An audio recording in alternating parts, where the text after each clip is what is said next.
আগামীতে যে সরকার গঠন করবে সে এই দেশ চালাতে পারবে না।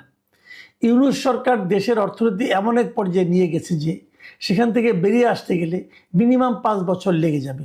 আমি গ্যারান্টি দিয়ে বলতে পারি, যে দল ক্ষমতায় আসবে সেই দল সবচেয়ে বেশি ক্ষতিগ্রস্ত হবে। 3 মাসের মধ্যে নির্বাচন হলে আজ এই পরিণতি দেখতে হতো না। কি হবে এই দেশটির উপায়? আসসালামু আলাইকুম প্রিয় দর্শক, দর্শকের কথা অনুষ্ঠানে আপনাদের সকলকে আমন্ত্রণ জানাচ্ছি। আজ আমি একটি মাত্র কন্টেন্টের যে কমেন্টস সেটা নিয়ে কথা বলছি না, একাধিক কন্টেন্ট আমি নিয়েছি বিভিন্ন জায়গায়, এমনকি অন্য মঞ্চ থেকেও দু একটা মন্তব্য নিয়েছি। মোটামুটি আপনারা বুঝতে পারবেন যে আপনার বিভিন্ন রকম যে রাজনৈতিক দলগুলো যে বিভিন্ন রকম আশ্বাস দিচ্ছে, ফ্রি ইন্টারনেট অথবা বেহেশতের টিকিট, সেটাও আছে। আবার ইলেকশনে ইঞ্জিনিয়ারিং হবে কিনা, ভোট কেমন পড়বে, এ সমস্ত বিষয়গুলো আজকের আলোচনায় আসবে। তো আমি প্রথম যে কমেন্টটা পড়ছি সেটা ওই ফ্রি ইন্টারনেট বিষয়ক যে কন্টেন্টটা ছিল সেখান থেকে নেওয়া হয়েছে। সরওয়ার হোসেন লিখেছেন, মাসুদ ভাই, যদি এমন আশ্বাস পেতাম যে ইন্টারনেট ডাটা এবং রিচার্জে কোনো নির্দিষ্ট মেয়াদ থাকবে না, তাহলেই আমরা খুশি। আমাদের দেশের মানুষের চাহিদা অনুযায়ী এটাই যথেষ্ট। ভালো থাকুন, সুস্থ থাকুন, নিরাপদে থাকুন। ওনার বক্তব্য হলো, ভাই ফ্রি ইন্টারনেট চাই না, যে ইন্টারনেটটা আমাদের দেওয়া হয় তার জন্য মেয়াদটা না থাকে, এটা হলেই তারা খুশি। আমানুল কবির লিখেছেন, ফ্রি ইন্টারনেট দরকার নাই, চাঁদাবাজি আর দুর্নীতি বন্ধ করলেই হবে। দেখুন আসলে মানুষের চাহিদা কত কম, কাজে মানুষকে অত লোভ দেখিয়ে কোনো দরকার নাই।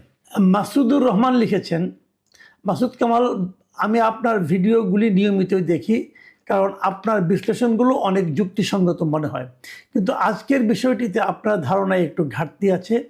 বর্তমানে উন্নত বিশ্বসহ আফ্রিকার অনেক দেশ যেমন কেনিয়া, জাম্বিয়া, এমনকি উগান্ডাতেও এরকম ফ্রি ইন্টারনেটের ব্যবস্থা আছে। তারা পারলে আমরা পারবো না কেন? পরিকল্পনা বাস্তবসম্মত কিনা সেটা চিন্তা করুন। আর যদি দেখি পরিকল্পনার পুরি উড়ে গেছে, পরে আছে শুধু কল্পনা, তাহলে 5 বছর পরে বিচার করার সিদ্ধান্ত তো আমার আপনার হাতে থাকছেই। আমি মনে করি পরিকল্পনাটি বাস্তবসম্মত ও সময় উপযোগী। মিস্টার মাসুদুর রহমান সাহেব, আপনাকে আমি আপনার অবগতির জন্য বলি, পরিকল্পনা ভালো, অবশ্যই সময় উপযোগী, কিন্তু বাস্তবসম্মত নয়। বাস্তবসম্মত নয় এই কারণে যে আপনি এ ধরনের কাজ করতে পারলে খুবই ভালো হবে, কিন্তু আপনার কি সেই সামর্থ্য আছে কিনা সেটা আমাদের ভেবে দেখতে হবে। যে কথাটা ওখানে বলেছেন উনি, মিস্টার মাহাদি আমিন, ওনার কথা থেকে এটুকু বোঝা যায় যে উনি সারা দেশে সকলের জন্য ফ্রি ইন্টারনেটের ব্যবস্থা করেছেন। সেটা উনি পারবেন না ভাই, আমি আমার অভিজ্ঞতা থেকে বলছি, যা দেখেছি এ পর্যন্ত গত কয়েক বছরে। আর আপনি যে 3টা দেশের উদাহরণ দিলেন, আমি আপনার অবগতির জন্য জানাই, আপনি আরেকবার চেক করে দেখতে পারেন, গুগলে চেক করলে পাবেন, কোনো সমস্যা নেই। এই 3টা দেশের কোনোটাতেই ফ্রি ইন্টারনেট নাই। উগান্ডা এবং কেনিয়ায় কিছু কিছু শপিং মলে ইন্টারনেট ফ্রি আছে, কিছু কিছু রেস্টুরেন্টে আছে। এরকম রেস্টুরেন্টে ফ্রি ইন্টারনেট তো আমাদের দেশেও আছে। এটা ওই রেস্টুরেন্টগুলো অথবা শপিং মলগুলো তাদের ব্যবসায়িক স্বার্থে এটা করে থাকে, যাতে নাকি লোক বেশি বেশি ওখানে যায়, কিন্তু মোটের উপর ফ্রি ইন্টারনেট নাই ওই দেশে। যাই হোক, আমি পরে মন্তব্যে যাচ্ছি। শিমুল যশোর লিখেছেন, বাংলাদেশের মানুষ দেশকে নয় দলকে ভালোবাসে, এটাই বাস্তব। আগামীতে যে সরকার গঠন করবে সে এই দেশ চালাতে পারবে না। ইউনূস সরকার দেশের অর্থনীতি এমন এক পর্যায়ে নিয়ে গেছে যে সেখান থেকে বেরিয়ে আসতে গেলে মিনিমাম 5 বছর লেগে যাবে। আমি গ্যারান্টি দিয়ে বলতে পারি, যে দল ক্ষমতায় আসবে সেই দল সবচেয়ে বেশি ক্ষতিগ্রস্ত হবে। 3 মাসের মধ্যে নির্বাচন হলে আজ এই পরিণতি দেখতে হতো না। কি হবে এই দেশটির উপায়? শিমুল সাহেব, আমি আপনার সঙ্গে একদমই একমত। এই নির্বাচনটা যদি টেনে টেনে 1.5 বছর পর্যন্ত নিয়ে না আসা হতো, তাহলে নতুন একটা রাজনৈতিক দল এসে দেশটাকে গড়তে পারত। এই 1.5 বছরে এই অন্তর্বর্তীকালীন সরকার নিজেদের অযোগ্যতা দিয়ে এই দেশটাকে এমন একটা জায়গায় নিয়ে গেছে, নতুন যে সরকার দায়িত্ব নেবে তারা এসে বিপদে পড়বে। মনসুর আবু লিখেছেন, বর্তমান সরকারের অধীনে নির্বাচন নিরপেক্ষ হবে না, বিএনপির ফাঁদে পড়ে গেছে, তাদের উচিত ছিল কেয়ারটেকার সরকারের দাবি করা। বর্তমান সরকারের প্রধান কাজ ছিল কেয়ারটেকার সরকার ব্যবস্থা ফিরিয়ে আনা। আবারও বর্তমান এবং পরবর্তী নিরপেক্ষ নির্বাচনের আশঙ্কা থেকে গেল। আশঙ্কা নয়, কেয়ারটেকার সরকার ব্যতীত নিরপেক্ষ নির্বাচন সম্ভব নয়। বিএনপি কেন বুঝলো না এটা ইসলামী দলের সরকার? ইমরুল লিখেছেন 25 থেকে 30% ভোট পড়বে, এর চেয়ে বেশি হবে না, কারণ মানুষের মধ্যে ভোটের আকর্ষণই নাই। রেজাউল করিম লিখেছেন অন্তর্ভুক্তিমূলক নির্বাচন না, তাই লোকজনের আগ্রহ নেই। এটা কিন্তু একটা কারণ হতে পারে আসলে। মুজাম্মেল হক লিখেছেন এই নির্বাচনে জামাত পাশ করবে এবং সরকার গঠন করবে, এবং এই ফলাফল বিএনপি মেনে নেবে না। পরবর্তীতে দেশে একটি গৃহযুদ্ধ হবে। এটাও কিন্তু আমি একদম উড়িয়ে দিচ্ছি না। জসিম ভুইয়া লিখেছেন আমি ঢাকা থেকে চট্টগ্রাম গেছি ইদানিং, এবং ঢাকা থেকে পটুয়াখালী গেছি শুক্রবার শনিবার, কিন্তু কোথাও কোনো উৎসাহ উদ্দীপনা দেখিনি। মানুষের তেমন আগ্রহ নাই এই নির্বাচনে। মিল্লা আব্দুল খাউম লিখেছেন মানুষ ভোট দিতে আসতে চায় না, কারণ ভোট দিয়ে সাধারণ মানুষের কোনো উপকার হয় না, যে ক্ষমতায় আসে সেই লুটপাট করে খায়। রিয়াদ লিখেছেন জনাব আসসালামু আলাইকুম, নির্বাচন যত ঘনিয়ে আসছে ততই আওয়ামী লীগের সাধারণ সমর্থক থেকে শুরু করে সবাইকে ভোট কেন্দ্রে যেতে হুমকি ধামকি দেওয়া হচ্ছে। যদি কেউ ভোট কেন্দ্রে না যায় সে আওয়ামী লীগের দোসর, এবং তাকে বিভিন্ন মামলায় ফাঁসিয়ে দেওয়ার হুমকি দেওয়া হচ্ছে। এরকম কথা আমিও শুনেছি, এবং যদি এটা সত্য হয়ে থাকে আমি মনে করি এটা খুবই একটা খারাপ কাজ হচ্ছে। মানুষের যেমন যাকে ইচ্ছে তাকে ভোট দেওয়ার অধিকার আছে, মানুষ যদি ভোট না দেয় এটাও কিন্তু তার অধিকারের মধ্যেই পড়ে। ইসমাইল হোসেন লিখেছেন নির্বাচন দিয়ে জনগণ কি করবে? দেশে নেই গণতন্ত্র, নেই মানবতা, নেই বাক স্বাধীনতা, নেই আইনের শাসন। বিগত 17 মাস যাবৎ চলছে মব, সন্ত্রাস ও জঙ্গিদের শাসন। সাধারণ মানুষ আজ ভীত সন্ত্রস্ত। ভোট নিয়ে মানুষ ভাবছে না, মানুষ শান্তি নিয়ে ভাবছে। শাহানা বেগম লিখেছেন আসসালামু আলাইকুম স্যার, আমি থাকি ঢাকায়, কিন্তু আমি যখন বাড়িতে ফোন দেই আমার ভাইয়া ভাবি বলে যে নির্বাচনের খবর কি। ওনারাও জানে না যে নির্বাচন আদৌ হবে কিনা। আর একটা রিকোয়েস্ট স্যার, আনিস আলমগীর স্যারের জামিনের বিষয় নিয়ে একটু কথা বলবেন। সোশ্যাল মিডিয়াতে দেখেছি আদালতে নিয়ে যাওয়ার সময় উনি বলে কান্নাকাটি করেছে। না ভাই, এটা ঠিক না, উনি কান্নাকাটি করেছে বলে আমি শুনিনি, বরঞ্চ আমি জানি যে উনি খুবই শক্ত আছেন। গাজী তারিক লিখেছেন বর্তমান সরকার বিএনপির মাথায় হাত রেখে মনে প্রাণে চেষ্টা করছে জামাত এনসিপিকে যে কোনো মূল্যে ক্ষমতায় আনার। বিষয়টি বিএনপি কতটুকু বুঝে আমি জানি না। ধন্যবাদ আপনাকে। ইশরাত ফাহিমা কথা লিখেছেন 12 ফেব্রুয়ারি নির্বাচনে একই দিনে সংসদ নির্বাচন এবং জুলাই সনদের উপর গণভোট অনুষ্ঠিত হবে। তখন কোটি কোটি মানুষ স্বতঃস্ফূর্তভাবে গণভোটে অংশ নিতে আসবে। তখন গোপনে ইঞ্জিনিয়ারিং করা অসম্ভব হয়ে পড়ে। বর্তমানে দেশের সব রাজনৈতিক দল প্রকাশ্যে প্রচারণা চালাচ্ছে এবং বিদেশি পর্যবেক্ষকরাও মাঠে রয়েছে। এ ধরনের কঠোর আন্তর্জাতিক ও অভ্যন্তরীণ নজরদারিতে কোনো গোপন ইঞ্জিনিয়ারিং সম্ভব নয়। ভাই, আপনার এই চিন্তা বাস্তবে পরিণত হোক এই প্রত্যাশা করি। রাকিবুল শুভ লিখেছেন নির্বাচন না হওয়ার সম্ভাবনা 80 থেকে 90%, এবং 7 থেকে 8 তারিখের মধ্যে বিএনপি নির্বাচন বয়কট করার সম্ভাবনা রয়েছে। ভাই শুভ সাহেব, আপনি এরকম সম্ভাবনা কোথায়, কিসের উপর ভিত্তি করে বললেন? একটু ডিটেল বললে আমরা উপকৃত হতাম।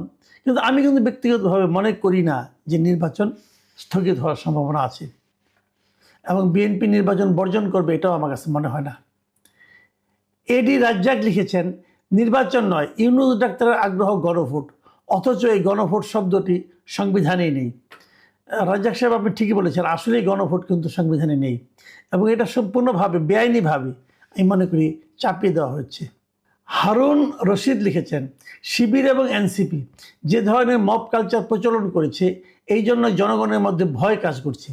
বিশ্ববিদ্যালয়ের নির্বাচন ব্যবস্থাকে যে ধরনের কলুষিত করার চেষ্টা হয়েছে, ঠিক জাতীয় নির্বাচন এর চেয়ে বেশি হতে পারে। হ্যাঁ, ইলেকশন ইঞ্জিনিয়ারিংয়ের সম্ভাবনা উড়িয়ে দেওয়ার সুযোগ নেই। রমজান আলী লিখেছেন মাসুদ ভাই, আমি বহুদিন লিখেছি এদেশের নির্বাচন ততদিন সুষ্ঠু হবে না যতদিন সাধারণ মানুষ জাতীয় রাজনীতির নামে দলীয়করণ থেকে দূরে না সরবে। প্রার্থী ভালো মন্দ যাচাই না করে মার্কায় ভোট দেয়, এটাই জাতির জন্য অভিশাপ। শফিকুল ইসলাম শুভ লিখেছেন মাসুদ কামাল ভাই, এই নির্বাচনে সর্বোচ্চ ভোট পড়বে 35 থেকে 40%। আমি এই জন্যই বলছি আমাদের কোম্পানিতে প্রায় 10,000 লোক আছে। তাদের সাথে আমি কথা বলেছি, মনে হয় 1000 লোকও যাবে না ভোট দিতে। এতে একটা মোটামুটি জরিপ হয়ে যায় বলে আমি মনে করি। মোহাম্মদ জয়নাল লিখেছেন, শেখ হাসিনার আমলে ডামি নির্বাচন বা কারচুপি নির্বাচন হলেও নির্বাচনের একটা আমেজ থাকতো, কিন্তু এবারে নির্বাচনের কোনো আমেজ নেই। আমার মনে হয় এই নির্বাচন ম্যাটিকুলার ডিজাইনের নির্বাচন। মোহাম্মদ নীল চৌধুরী লিখেছেন, আমাদের এলাকায় ময়মনসিংহ অঞ্চলে নির্বাচনের কোনো আমেজ নেই। নির্বাচন হচ্ছে, যদি অনলাইনে না থাকতাম তাহলে বুঝতেই পারতাম না নির্বাচন শুধু অনলাইনেই। দেখুন, এগুলি কিন্তু আসলে নির্বাচন নিয়ে মানুষের সার্বিকভাবে মতামত, এবং এই মতামতগুলিকে আপনি কিন্তু উড়িয়ে দিতে পারবেন না। আসলে নির্বাচন কতটুকু মানুষের মধ্যে দাগ ফেলতে পেরেছে, মানুষের মধ্যে কতটুকু উৎসাহ জন্ম দিতে পেরেছে, এটা নিয়ে কিন্তু আমি আমার বিভিন্ন কন্টেন্টে এরই মধ্যে বহুবার সন্দেহ প্রকাশ করেছি। ইয়াসিন লিখেছেন, একটা ভোট দিব, একজন সংসদে যাবে, যারা সংসদে যায় তারা কি আর ভালো মানুষ? তাই আমি ভোট কেন্দ্রেই যাব না। মানে ইয়াসিন সাহেবের আসলে নির্বাচন নিয়েই এক ধরনের বীতশ্রদ্ধ মনোভাব তার মধ্যে কাজ করছে।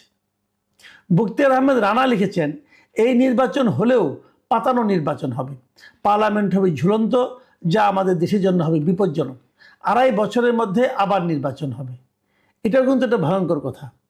যদি 2.5 বছরের মধ্যে আবার নির্বাচন হয়, একটা নির্বাচন হতে প্রায় 1.5-2 হাজার কোটি টাকা খরচ হয়। তো এত খরচ কি আমাদের মতো দেশের জন্য করা কতটুকু আপনার সুবিধাজনক হবে, আরামদায়ক হবে, এটাও কিন্তু একটা চিন্তার বিষয় আছে। মোহাম্মদ জুলহাস লিখেছেন, আসলে এটাই শেষ মন্তব্য। এই মন্তব্যটা একটু নির্বাচনের বিষয় না, একটু নির্বাচনের বাইরের একটা বিষয় নিয়ে উনি মন্তব্য করেছেন, এবং এটাকে গুরুত্ব বিবেচনা করে আমি আপনাদেরকে পড়ে শোনাচ্ছি। মোহাম্মদ জুলহাস লিখেছেন, মাসুদ ভাই সালাম নেবেন, আপনার প্রত্যেকটি আলোচনা এমন মনোযোগ সহকারে দেখি, আপনার তথ্যভিত্তিক আলোচনা আমি গর্ব করি, এবং আপনার নিকট থেকে অনেক কিছু শেখার আছে, সেটা জনগণের আছে, দেশেরও আছে। আপনার কাছে আমার একটা অনুরোধ, আপনি সম্মিলিত 5 ব্যাংক নিয়ে একটা ভিডিও বানান, যাতে 75 লক্ষ পরিবারের একটু একটু উপকার হয়। সবাই আপনার জন্য দোয়া করবে, যে গভর্নরের কারণে এই অবস্থা। তাই আপনার কাছে আমার বিনীত অনুরোধ, একটি ভিডিও বানান, আপনি সকলের দোয়া পাবেন। ভাই জুলহাস সাহেব, এটা নিয়ে অবশ্যই একটা ভিডিও করা উচিত আমি মনে করি, কিন্তু এটা তো নির্বাচনের সময়, যে কারণে আমি করতে চেয়েও করিনি। কিন্তু আপনি যখন এই কথাটা বললেন, তখন আমি এটা নিয়ে একটু কথা এখানে বলতে চাই। এটা আসলেই খুবই ভয়ঙ্কর একটা ব্যাপার, যে 5টা ব্যাংকে একত্র করা হয়ে সেখানে সম্মিলিত ইসলামী ব্যাংক করা তো হয়েছে, কিন্তু যারা এখানে আমানত রেখেছিলেন, টাকা রেখেছিলেন, বিভিন্ন মেয়াদে সঞ্চয় করেছিলেন, তাদের সঞ্চয়ের কিন্তু ভয়ঙ্কর অবস্থা।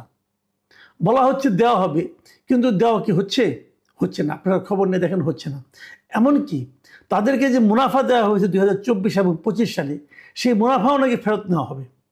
আমি একটা বিষয় কিছুতেই বুঝি না, ব্যাংকিং সিস্টেমে মানুষ যখন কোনো ব্যাংকের টাকা রাখে, তখন কিন্তু ওই ব্যাংকের কে মালিক তাকে দেখে রাখে না। মানুষ টাকা রাখে, যে যত ব্যাংক আছে দেশে, প্রত্যেকটা ব্যাংকের অভিভাবক হচ্ছে বাংলাদেশ ব্যাংক। বাংলাদেশ ব্যাংক হলো সরকারের। তার মানে সরকারই একটা গ্যারান্টি দেয় যে এই ব্যাংকে, আমার দেশে যে সমস্ত ব্যাংকের আমরা অনুমোদন দিয়েছি, সেই ব্যাংকগুলোতে টাকা রাখলে আপনার টাকা মার যাবে না। এটা কিন্তু সরকার গ্যারান্টি দিচ্ছে। তো সরকার পরিবর্তন হয়ে গেছে, তাতে কি আছে? আপনার আগের সরকারের, নতুন যে সরকার আসছে, তাকে তো আগের সরকারের সমস্ত দায় দেনা, সুবিধা অসুবিধার দায়িত্ব নিতে হবে। মানুষ কেন ভোগান্তির শিকার হবে? একজন মানুষ তার জীবনের হয়তো পেনশন পাওয়ার পর তার জীবনের সর্বস্ব জমা রেখেছে, ওই টাকা থেকে যে ইন্টারেস্ট যে পায়, যে মুনাফা পায়, হয়তো সেটা দিয়ে তার সংসার চলে। কিন্তু 2024 এবং 25 সালে যে মুনাফা তারা পেয়েছে, এখন সেই মুনাফা যদি তাদের ফেরত দিতে হয়, তাহলে তাদের অপরাধটা কি? তারা যখন ব্যাংকের টাকা রাখে, তখন কি ধরনের কোনো শর্ত তাদেরকে জানানো হয়েছিল? হয়নি। বাংলাদেশ ব্যাংকের ম্যানেজারের ইচ্ছা হলো, উনি এসে বললেন এই ব্যাংকগুলি রুগ্ন বলার সঙ্গে সঙ্গে তো ব্যাংকগুলি মরে গেল। যে ব্যাংক বাংলাদেশ ব্যাংকের গভর্নর বলে রুগ্ন, সেই ব্যাংকে কেউ টাকা রাখবে? যদি কেউ টাকা না রাখে, তাহলে সেই ব্যাংক মুনাফা কিভাবে করবে? সেই ব্যাংক কীভাবে মানুষকে টাকা দেবে? তো এই যে বিষয়গুলো, আমি মনে করি এটা সরকার সাধারণ মানুষের সঙ্গে, 75 লক্ষ পরিবারের সঙ্গে তারা একটা বিশাল অন্যায় করেছে।